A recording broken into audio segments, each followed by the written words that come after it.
जुआर के तो भागान मिस कवड़ो में नवा ब्लॉग वीडियो रे दो तेसे ngañ बुड़ाडी छोइन सेन किना टोटा आदा बुड़ाडी दो इंता सिंगी को छोले को कुड़ी चोको को अवले को कुड़ी को चोन तंताई किना मतलब कुड़ी को के चोन तंताई किना को इंता इंसान किना दो इंतारा वीडियो को बई किदा दो वीडियो लास्ट का ले पे आन आन वीडियो जा बतरी सुकु जन लाइक पे आन का जन तो कागे आन नौ चैनल जा नौ अगर पे सब्सक्राइब पे चैनल दो बई कंटेंट पे वीडियो रे दो दोला तो बन देख ले पे ये को वीडियो जो भी है दो दोला तो पे इमिन के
সংবাদ নিয়ে এসেছিস আমার কাছে বলি মহারানী কই কই বলি যায় না আমার রাজা হবে আমি সেই সংবাদ তোমার কাছে দিয়ে এসেছি রানী আমি সেই সংবাদ তোমার কাছে দিয়ে এসেছি হেরে বন্ধুরা এটা আমরা সকলে জানি যে কাল আমাদের জ্যেষ্ঠ পুত্র রামচন্দ্র হবে এই অযোধ্যা রাজা এতটা আনন্দের সংবাদ তুই নিয়ে এসেছিস আমার কাছে ওরে বন্ধুরা ওরে আমার কাছে এই খুশির সংবাদ আনার জন্য এই দেখো তোমার জন্য কি সুন্দর পুরস্কার রেখেছি এই পুরস্কারে পুরস্কৃত করলাম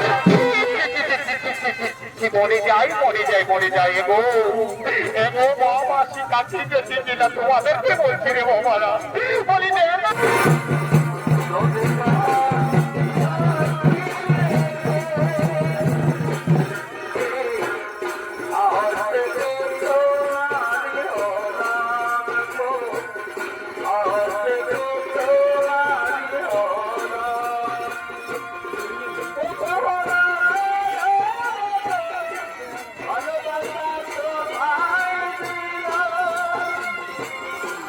Oh,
অনেকক্ষণ ধরে সত্যি অনেক বড় হয়ে গেছি এবং আমি তাদের বিবাহ দিয়েছি।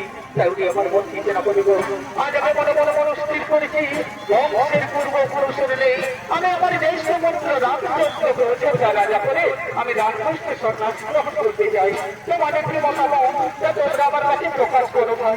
মহারাজ মহারাজ এত অত্যন্ত সংবাদ মহারাজ, এত আনন্দের সংবাদ আমরা সকলে চাই মহারাজ আপনার পর রাজা হোক রামচন্দ্র। এতে আমাদের পূর্ণ সমর্থন আছে মহারাজ, এতে আমাদের পূর্ণ সমর্থন আছে। তাই আমার মন কিছু না বলিব, তাহলে আর বিলম্বের নাহি প্রয়োজন। তোমরা এক্ষুনি ছুটে যাও আর অযোধ্যানগরের প্রতিটি দ্বারে দ্বারে জানিয়ে দাও যে কালী সুপ্রভাতে অযোধ্যার রাজা হবে রামচন্দ্র। তাই যেন সমস্ত রাজ্যবাসী রাজি দরবারে এসে আমার ছেলে রামকে সবাই আশীর্বাদ করি। হ্যাঁ মহারাজ, তাই বলে মহারাজ, তাই বলে আমরা এক্ষুনি ছুটে যাবো আর অযোধ্যানগরের প্রতিটি দ্বারে দ্বারে জানিয়ে দেবো যে কালী সুপ্রভাতে অযোধ্যার রাজা হবে রামচন্দ্র। তাই হবে মহারাজ, তাই হবে। আমরা চললাম মহারাজ, আমরা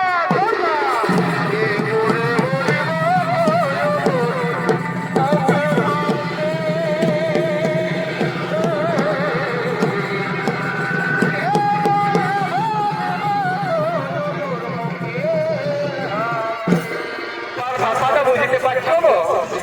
বলে বুঝতে পারছো? যদি বুঝতে পারছো মাথাটা হলো বুঝলে তো? বলি কালী সুপ্রভাতে মানে কালী সকালে অযোধ্যা রাজা হবে রামচন্দ্র। তাই তোমরা সকলে রাজ দরবারে যাবে আর আমাদের নতুন রাজা রামকে সবাই আশীর্বাদ করে আসবে। তো যাবে বাবারা, খাবার টাবার খেয়ে যাবে, রাজা ঘরের ব্যাপার বসে নাইলে ভোগে মরে যাবে। তাই রইল খাবো।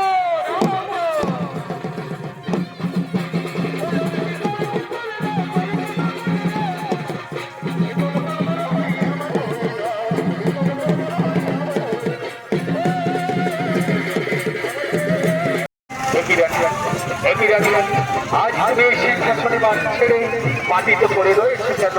আর তোমার নয়নে আজ অশ্রুধারা বইছে, তোমায় কেউ করেছে অপমান আর তোমার করেছি কোন অসুখ। তুমি আমায় খুলে বলো রানী, তোমায় যদি কেউ অপমান করে থাকে রানী, আমি কথা দিচ্ছি রানী, আমি এখনই তাকে মৃত্যুদণ্ড দেবো। না রে জানা, আমায় কেউ করিনি অপমান আর আমার করিনি কোন অসুখ। আজ আমি নিজের জ্বালায় বলতে চাই রাজা, তুমি কই কইকে বাধা দিও না রাজা, তুমি কইকে শান্তি দেব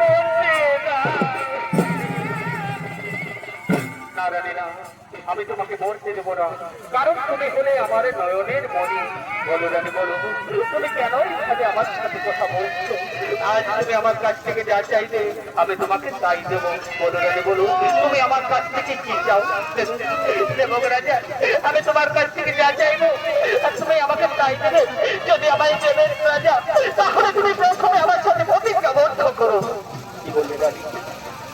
কি এমন তুমি আমার কাছ থেকে কিছু চাও যে আমাকে তোমার সাথে প্রতিজ্ঞাবদ্ধ করতে হবে? ঠিক আছে রানী, ঠিক আছে। আমার যদি মুখের কথাই বিশ্বাস না হয় রানী, তাহলে আমি আমার ছেলে রামের নামে শপথ করে কথা দিচ্ছি রানী, আজ তুমি আমার কাছ থেকে যা চাইবে আমি তোমাকে তাই দেবো। বলো রানী বলো, তুমি আমার কাছ থেকে কি চাও? তুমি যখন রামের নামে বচন দিলে আমি জানি তুমি তোমার কথা খিলাপ করবে না। তাই বলি ও রাজা, তোমার মনে পড়ে সেই পূর্বের কথা, পূর্বের বছর সংগ্রামের যুদ্ধের সময় যখন তুমি ক্ষত বিক্ষত অবস্থায় এসেছিলে আমার কাছে, সেদিন তুমি আমাকে দুটা বর দিতে চেয়েছিলে। আজ আমি তোমার কাছে সেই দুটা বর চাই রাজা। এক করে আমার ছেলে ভরত করে রাজা,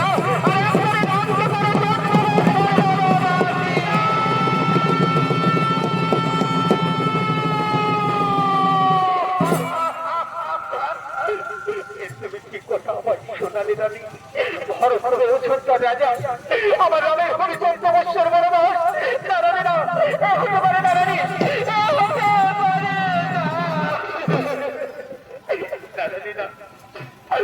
তুমি আমার কাছ থেকে বলছেও না, আমি হয়তো তোমার কোথায় ফরতকে অযোধ্যার রাজা বানিয়ে দেবো রানী, কিন্তু তুমি আমার রামকে বলে দিও না রানী। রাম বিনা যে এই দশরথ রাজা বাঁচবে না রানী। আর কিভাবে আমি আমার পক্ষের রামকে এই কথা বলবো রানী? তুমি আমার কাছ থেকে কিছু অন্য বসিয়ে নাও রানী, যদি প্রয়োজন তুমি আমার জীবন কেড়ে নাও রানী, কিন্তু তুমি আমার কাছ থেকে অন্য বলেছে না রাজা না। যদি আমায় দুটি বল, এক করে আমার ছেলে ভরত করো রাজা, আর এক করে রাম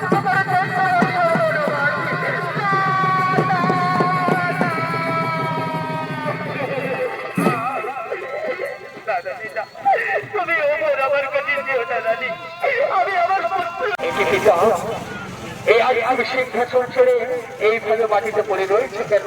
তোমার কি হয়েছে পিতা? আজ তুমি সিংহাসন ছেড়ে এইভাবে মাটিতে পড়ে রয়েছো।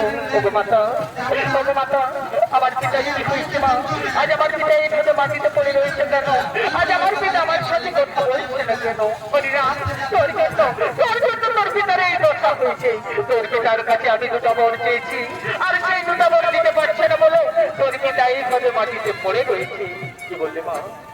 আমার পিতার কাছ থেকে তুমি দুটা বর চেয়েছো, বলো মাতা বলো, আমার পিতার কাছ থেকে তুমি কি বর চাও? হরিরাম, তোর পিতার কাছে আমি দুটা বর চেয়েছি।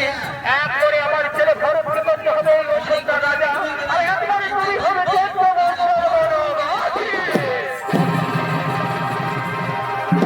কি বললে মাতা?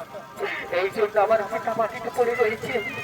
না পিতা না, ওঠো পিতা, সিংহাসন গ্রহণ করুন, ভরতকে করুন অযোধ্যা রাজা। এই রাম কবি 14 বৎসর বনবাসী।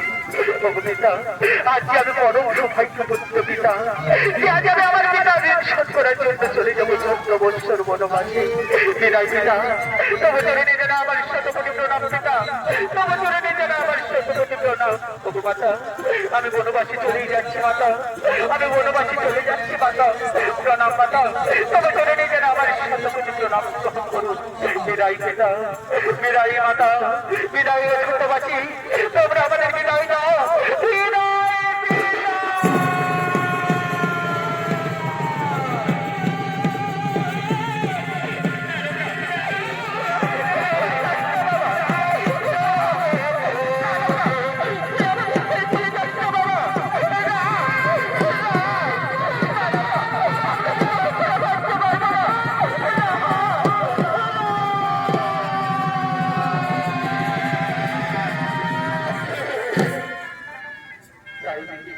চারিদিকে